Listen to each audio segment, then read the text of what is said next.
இந்த வீடியோவில் நம்ம பார்க்க போகிறது ஒரு ஊரை நம்ம எல்லாருக்கும் ரொம்ப நல்லாவே தெரியும். அது ரொம்ப ஃபேமஸான ஒரு ஊராக இருக்கும். ஆனால் அந்த ஊரில் இப்பேற்பட்ட கோவில்லாம் இருக்கா அப்படின்னு நம்ம நிறைய பேருக்கு தெரியாமே இருக்கும். அந்த மாதிரி ஒரு ஊரில் இருக்கிற கோவிலை தான் இந்த வீடியோவில் நம்ம பார்க்க போகிறோம். இன்றைக்கி நம்ம வந்திருக்கிற ஊர் எது அப்படின்னு பார்த்தோம்னா கடலூர் மாவட்டத்தில் இருக்கிற பன் உருட்டி அப்படின்ற ஊருக்கு தாங்க நம்ம வந்திருக்கோம். என்னது பன் உருட்டியா? ஃபேமஸான ஊர் அப்படின்னு சொன்ன மாதிரி இருந்தது. கேள்விப்படாத ஊராக இருக்கே அப்படின்னு நீங்கள் யோசிக்கலாம். இந்த ஊரை தான் பன் ரொட்டி அப்படின்னு சொல்கிறாங்க. ஆதி காலத்தில் இதோட பேர் வந்து பன் உருட்டி. பன் உருட்டி அப்படின்றதுடைய அர்த்தம் என்ன அப்படின்னு நம்ம கோவிலுக்கு உள்ள போய் பார்ப்போம். இப்போ இந்த கோவிலுடைய அழகையும் பிரம்மாண்டத்தையும் இந்த கோவிலை பத்தின தகவல்களையும் முதல்ல தெரிஞ்சுப்போம். 2000 ஆண்டுகளுக்கு மேல் பழமையான ஒரு சிவன் கோவில் இது. இந்த கோவிலுடைய ராஜகோபுரத்துக்கு முன்னாடி இருக்கிற மண்டபத்தில் தான் நம்ம நிற்கிறோம். 16 கால் மண்டபம், ரொம்ப பெரிய மண்டபம். இந்த மண்டபத்துக்கு மேல இருக்கிற ஓவியங்களை பாருங்க. 400 இருந்து 500 ஆண்டுகள் பழமையான மூலிகை ஓவியங்கள் இது. இன்னும் கூட அழியாம அப்படியே கலர்ஃபுல்லா தத்ரூபமா இருக்கு. மேலே இருக்கிற ஓவியங்களை அப்படியே பார்த்து ரசிச்சுக்கிட்டே போனோம்னா இந்த கோவிலுடைய பிரம்மாண்டமான 7 நிலை கொண்ட ராஜகோபுரம் எவ்வளோ அழகாக இருக்கு பாருங்க.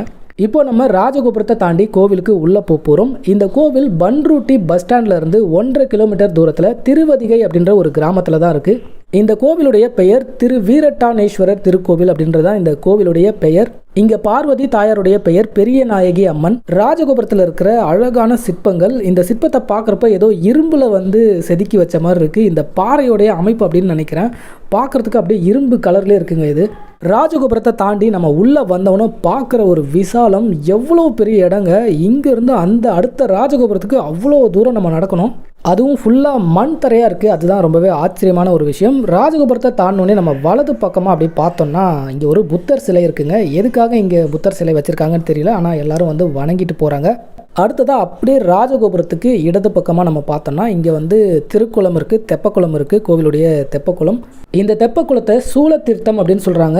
என்னென்னா நம்ம பார்த்து ரசிக்க முடியாத அளவுக்கு ஃபுல்லாகவே சுற்றுச்சுவரை கட்டி வச்சுருக்காங்க. இன்னும் கொஞ்சம் ஃப்ரீயாக விட்டுருந்தாங்கன்னா இந்த குளத்தை பார்த்து ரசிக்கலாம். முதல் ராஜகோபுரத்துக்கும் இரண்டாவது ராஜகோபுரத்துக்கும் நடுவில் இன்னொரு 16 கால் மண்டபம். இந்த மண்டபத்திலிருந்து இரண்டாவது ராஜகோபுரத்தை, அதாவது கொடிமரத்தோடு இருக்கிற அந்த 2வது ராஜகோபுரத்தை பார்க்குறதே ஒரு தனி அழகாக இருக்குது. கோவிலுடைய முதல் பிரகாரம் ரொம்பவே பிரம்மாண்டமானதுங்க. ரொம்ப பெரிய ஒரு இடம். அதுவும் இந்த மண் தரை சான்ஸே கிடையாதுங்க. கோவிலுக்குள்ள மண் தரையில் நடந்து போகிறதே வந்து ஒரு தனி சுகம்தான். அதுவும் இந்த இடத்துல வந்து மரங்கள் வச்சுருக்காங்க. ரொம்பவே வித்தியாசமான, ஒவ்வொரு நட்சத்திரத்துக்கும் ஒவ்வொரு ராசிக்கும் என்ன மரம் அப்படின்னு சொல்லிட்டு, பரிகார மரம் அப்படின்னு சொல்லிட்டு நிறைய மரங்கள் வச்சுருக்காங்க. பார்க்கவே ஆச்சரியமாக இருந்தது. 7 நிலை பிரம்மாண்ட ராஜகோபுரம், அதுக்கப்புறம் 16 கால் மண்டபம். இங்கே ஒரு மண்டபம் இருக்குது. இதுக்கு அடுத்ததாக பலிப்பீடம், கொடிமரம், நந்தி. அதுக்கு அடுத்ததாக 2வது ராஜகோபுரம். இப்போ நம்ம 2வது ராஜகோபுரம் வழியாக கோவிலுக்கு உள்ளே போகிறோம். இந்த கோபுரத்தில் திருவீரட்டானம் அப்படின்னு சொல்லி போட்டிருக்காங்க பாருங்கள். இது என்ன அப்படின்னு பார்த்தீங்கன்னா, இதே மாதிரி 8 தலங்கள் இருக்கான் சிவபெருமானுக்கு. அட்ட வீரட்டானம் அப்படின்னு சொல்லிட்டு அதை சொல்லுவாங்க. சிவபெருமான் வீரதீர செயல் புரிஞ்ச தலங்கள் அப்படின்னு அர்த்தம் அதுக்கு. அதில் ஒரு தலம் தான் இந்த சிவபெருமானுடைய தலம். இந்த கோவிலுடைய தல வரலாறு, பிரம்மதேவர்கிட்ட 3 அசுரர்கள் வரம் வாங்கி இந்த பகுதியை வந்து ஆட்சி செய்கிறாங்க. அவங்க மக்களை வந்து ரொம்பவே கொடுமைப்படுத்துகிறாங்க. சிவபெருமான் அந்த 3 அசுரர்களையும் திருவதிகை அப்படின்ற இந்த இடத்துல வதம் செய்கிறாரு. இதுதான் இந்த கோவிலுடைய தல வரலாறு. இப்போ நம்ம கோவில் கருவறை இருக்கிற பிரகாரத்துக்கிட்ட வந்துட்டோம். இங்கே வந்து நடுவில் நந்தி மண்டபம், 2 பக்கமும் சிறிய சன்னதிகளில் முருகரும் விநாயகரும் இருக்காங்க.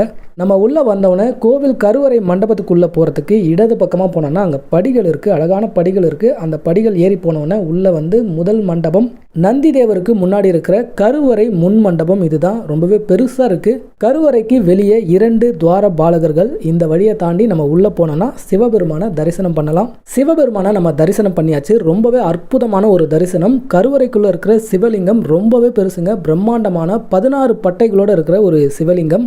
இந்த கோவில் பல்லவர் காலத்தில் கட்டப்பட்ட ஒரு கோவில். பல்லவர்கள் தான் இந்த கோவிலை முதல்ல கட்டுறாங்க. நம்ம மகாபலிபுரத்தில் பார்க்குற சிவலிங்கம் மாதிரியே தான் அதுலேயும் பட்டைகள் இருக்கும். அதே மாதிரி தான் இந்த சிவலிங்கமும். அதே மாதிரி சிவலிங்கத்துக்கு பின்னாடி வந்து சோமாஸ்கந்தர் புடைப்பு சிற்பமாக இருக்கும். இங்கேயும் அதே மாதிரி தான் இருக்குது. இப்போ நம்ம பார்த்துட்டு இருக்கிறது 63 நாயன்மார்கள். கோவில் கருவறை சுற்றி இருக்கிற பிரகாரம் ரொம்பவே பெருசு. அதுவும் இந்த சுற்று மண்டபம் ரொம்ப பெருசுங்க. அந்த சுற்று மண்டபத்தில் இருக்கிற 63 நாயன்மார்களை தான் இப்போ நம்ம பார்த்துட்டு இருக்கிறோம். இந்த கோவிலுக்கு நிறைய சிறப்புகள் இருக்குது. அதில் ஒன்று 63 நாயன்மார்களை ஒருத்தரான அப்பர். அவரை தான் திருநாவுக்கரசர் அப்படின்னு சொல்லுவாங்க.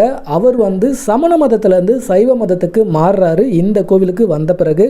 அப்பர், சுந்தரர், மாணிக்கவாசகர் அப்படின்னு சொல்லிட்டு பல சிவத்தொண்டர்கள் இந்த கோவில் மேலே பாடல்கள் பாடல்களை பாடியிருக்காங்க. சுற்று மண்டபத்துக்கு பக்கத்தில் ஒரு பெரிய சிவலிங்கம் பார்க்குறப்பவே நம்மளை வந்து அப்படியே கவர்ந்து இழுக்கிற மாதிரி இருக்குது. ரொம்ப அற்புதமாக இருக்குது இந்த சிவலிங்கத்தை பார்க்குறப்ப. அடுத்ததாக இங்கே நம்ம பார்க்க போகிறது கொடிமரத்தோட கருவறை கோபுரத்துக்கு பக்கத்தில் இருக்கிற பெரிய நாயகி அம்மனுடைய சன்னதி. இந்த சன்னதிக்குள்ளே ஏதோ ஒரு பூஜை நடந்துகிட்டு இருந்தனால உள்ளே போய் நம்மளால் வீடியோ எடுக்க முடியல.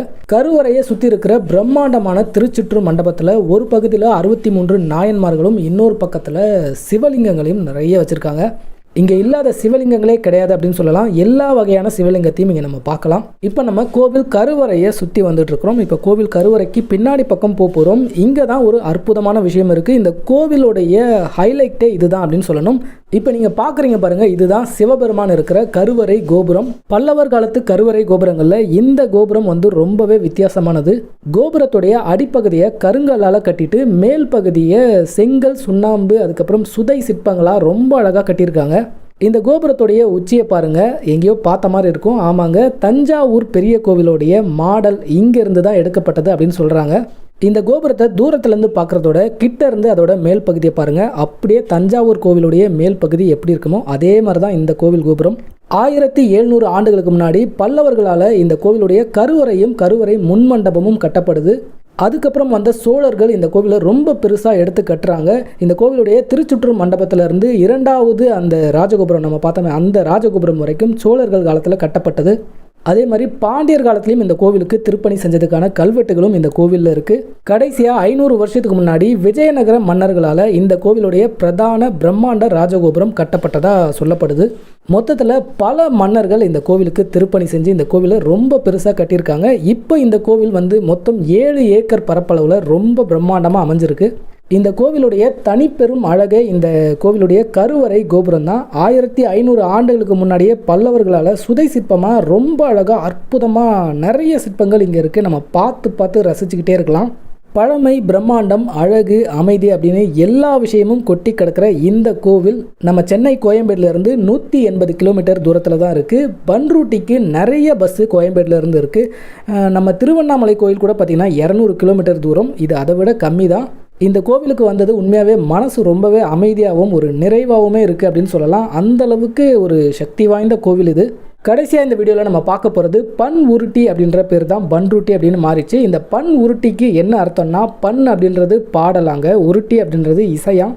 பாடலோட இசையையும் சேர்த்து இறைவன் மேலே பாடுற பாடல்கள் அதிகமாக இந்த கோவிலில் பாடப்பட்டதுனால தான் இந்த ஊருக்கு பன் உருட்டி அப்படின்ற பேர் வந்து இப்போ வந்து அது பன்ருட்டியாக மாறிடுச்சு. இந்த வீடியோவில் அற்புதமான ஒரு சிவன் கோயிலை நம்ம பார்த்தோம். இந்த வீடியோ இதோட முடிஞ்சது. இந்த வீடியோ உங்களுக்கு பிடிச்சிருக்குன்னு நினைக்கிறேன். தேங்க்ஸ் ஃபார் வாட்சிங்.